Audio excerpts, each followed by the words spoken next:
highly favored one. Welcome to the Healing Streams Reflections. The title for today's post is Lost Identity. In Mark chapter 5 verse 9 to 14, the Bible says, Then he asked him, What is your name? And he answered, saying, My name is Legion, for we are many. Also he begged him earnestly that he will not send them out of the country.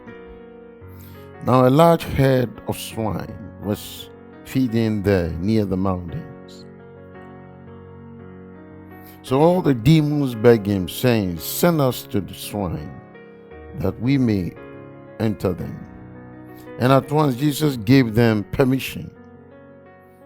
And then the unclean spirits went out and entered the swine. There were about 2,000, and the herd ran violently down the steep place into the sea, and drowned in the sea. So those who fed the swine fled, and they told it in the city and in the country, and they went out to see what it was that had happened. Beloved in the Lord, the demons in the Gerasene demonic immediately took battle to Jesus and made the man crowd. Jesus, Son of the Most High, what do you want with me? The question is similar to that which demons had asked on the other occasions, and almost identical to what the demons said in the synagogue at Capernaum at the beginning of Jesus' ministry. The demons knew that there was to be an appointed time for Jesus to deal with them, but they certainly didn't want that moment to come. At this point, Jesus must have said, Come out of the man.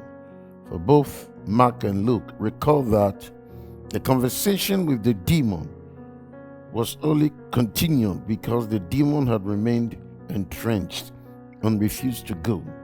The demon response to the command to leave was a cry for clemency. I beg you, don't punish me. Mark quaintly adds, the demon even said, For God's sake, don't punish me.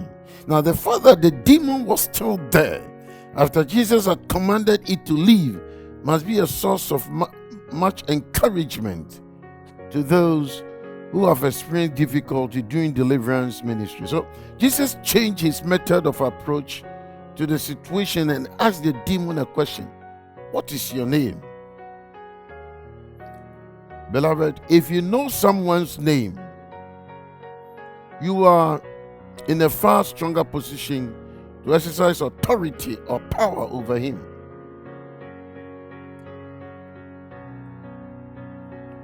My brother, my sister, whenever one talks about this particular deliverance, some people ask the inevitable question, how could 6,000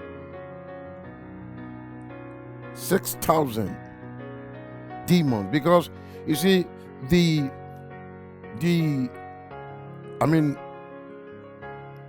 answering the question, it gave Jesus appeared to be addressing, let me put it away, the ringleader of the demon.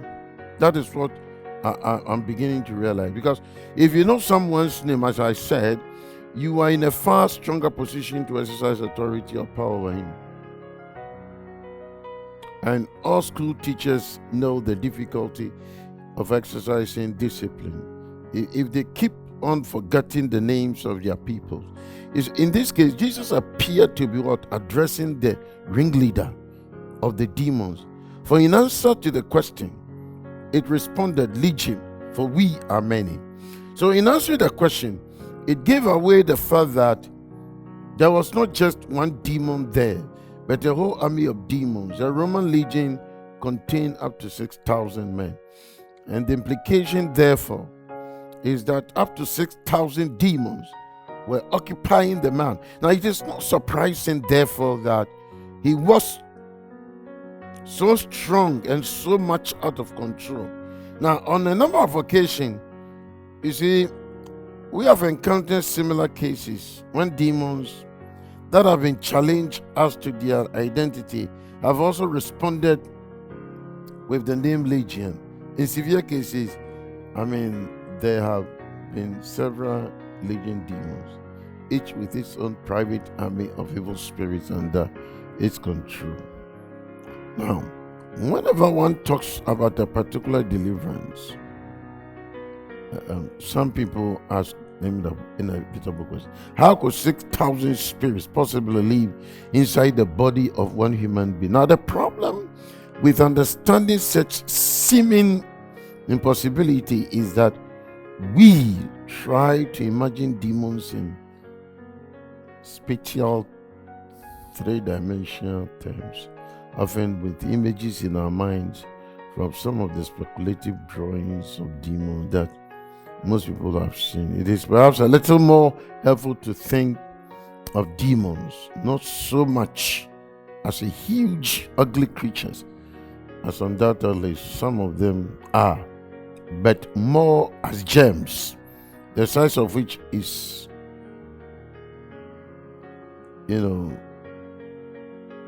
small, but, the effect of which can be life-threatening. Now, germs are only a rare threat to us if we are attracted by a variety that our bodies are not protected against. And so, my brother, my sister,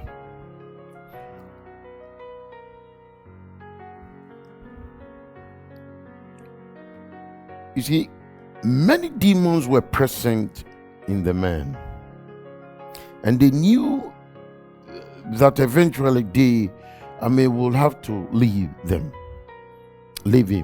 because they were facing Jesus himself. Now, Mark tells us that they pleaded with Jesus not to send out of the area. Now, the severity of this question probably relates to the ruling,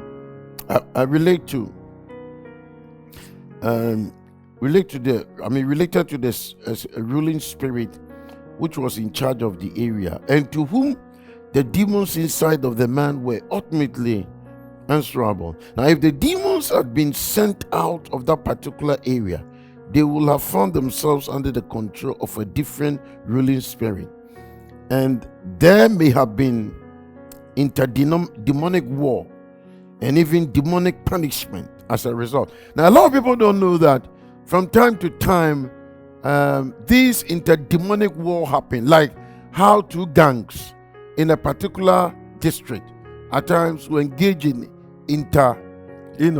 district war or fighting among themselves.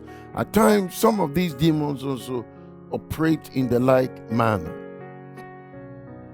And so, the significance of this question was very, very important, considering the geographical area with which the demon was begging Jesus to be sent to. Now, we have had demons,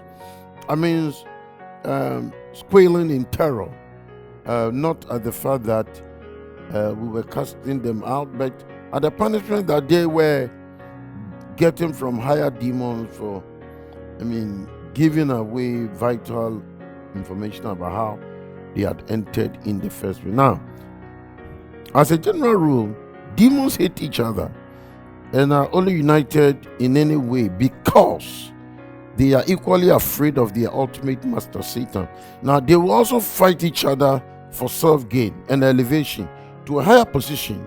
Now, on one occasion, a demon whimpered pitifully before it was cast out, complaining about how cruel we were to cast it out just after it had won promotion in the ranks. So the anxiety the demons express in the gospel account about not being sent from their particular area also gives us an important clue to a very common problem that homesicknesses That is homesickness. Not all homesicknesses have a demonic origin, but there are many occasions when someone is unnaturally uncomfortable away from home, and it's obvious something quite deep is happening in his life. And so Luke tells us that the demon pleaded with Jesus not to send them to the abyss. Now, the abyss is believed to be the place of torment and punishment for fallen angels and demons who are currently imprisoned in the depths of the earth, awaiting their final curtain call on the world stage. So, and Jude even tells us of some fallen angels who did not stay within the limits of their proper authority, but abandoned their own dwelling place. They are bound with eternal chains in the darkness below, where God is keeping them for the great day on which they will be condemned. Jude says, I'm reading from the Good News Bible.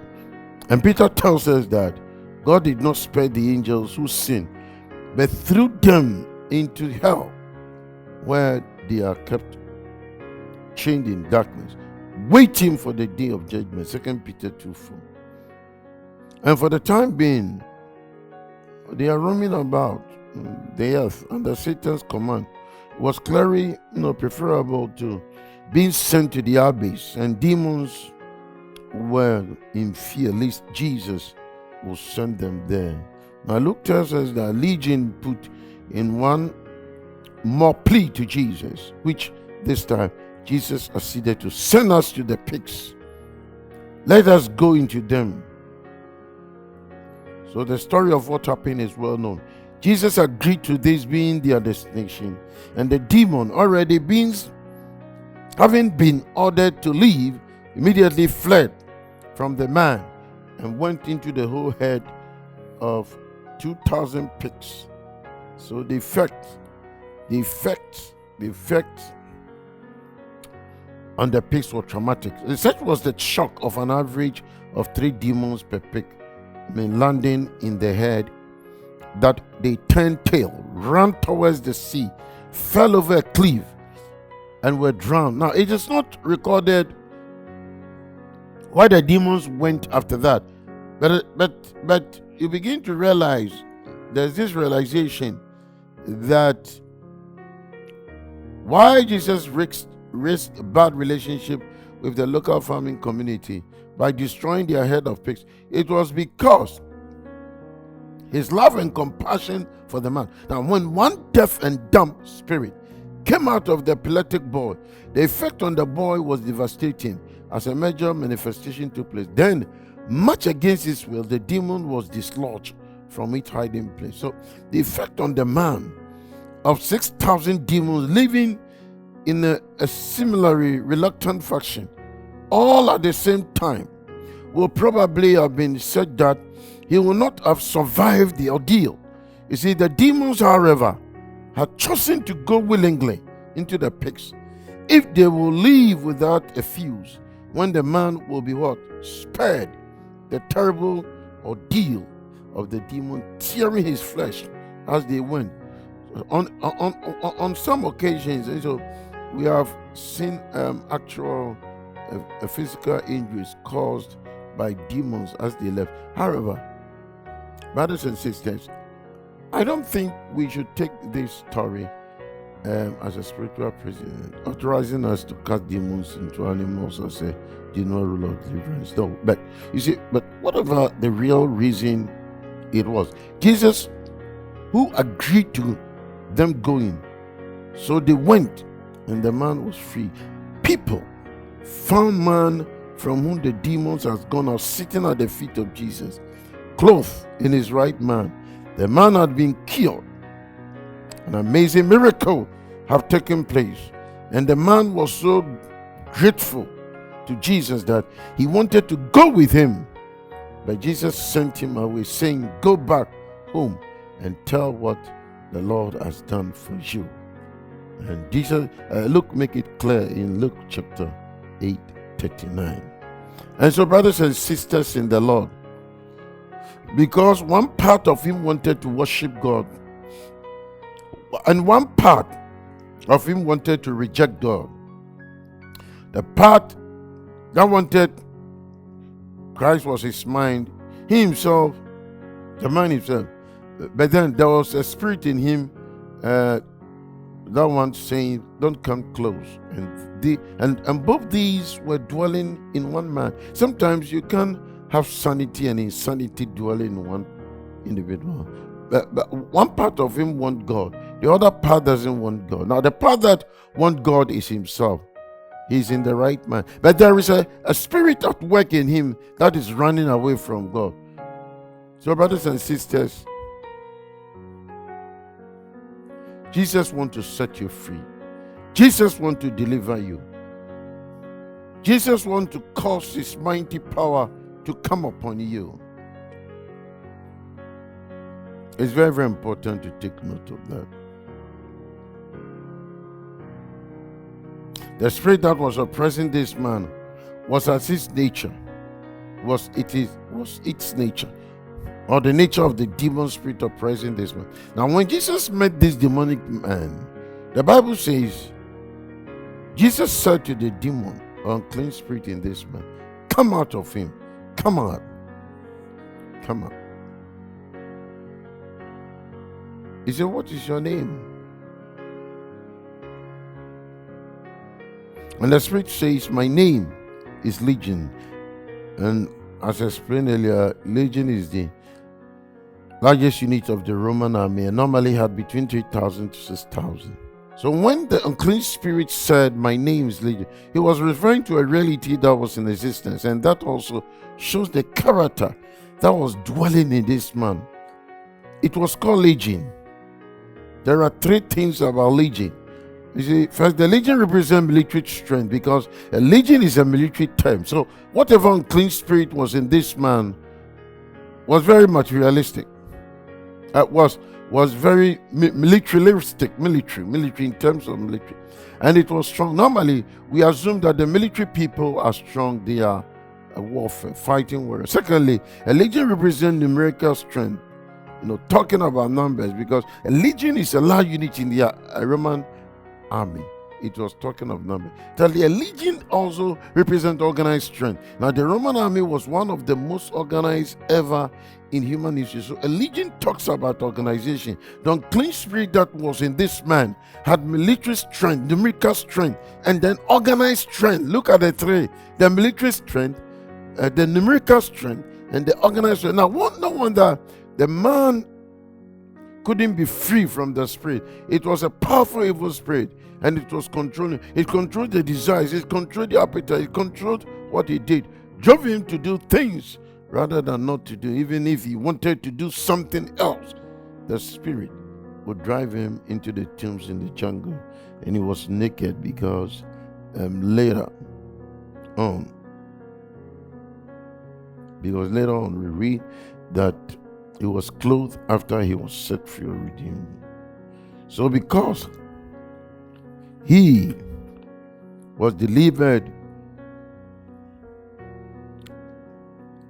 he was naked. He had no clothes on, exposed, brought into shame, brought into disgrace. The culprit was the unclean spirit called Legion. That was controlling him. What spirit is controlling you? And this unclean spirit was strong. This unclean spirit is militaristic, numerical, organized. He could not break free from it, and his relatives couldn't help him either. It looked as if his case was a hopeless case. He couldn't do anything about it. And sometimes you meet people who are like that. Not all people who are troubled by demons are naked and with matted hair. Sometimes people can be troubled by demons and be wearing suits. Not all, craziness.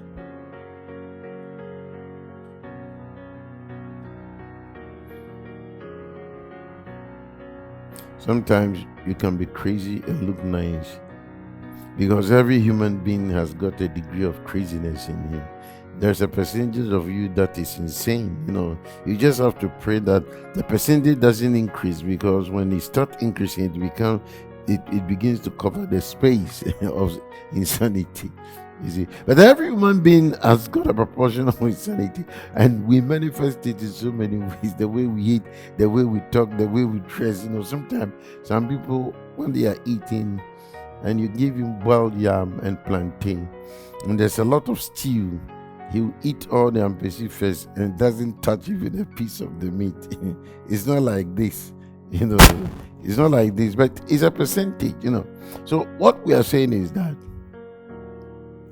and at times some can wear yellow coat, green trousers, and blue shirt, red tie, a whole lot of mixture.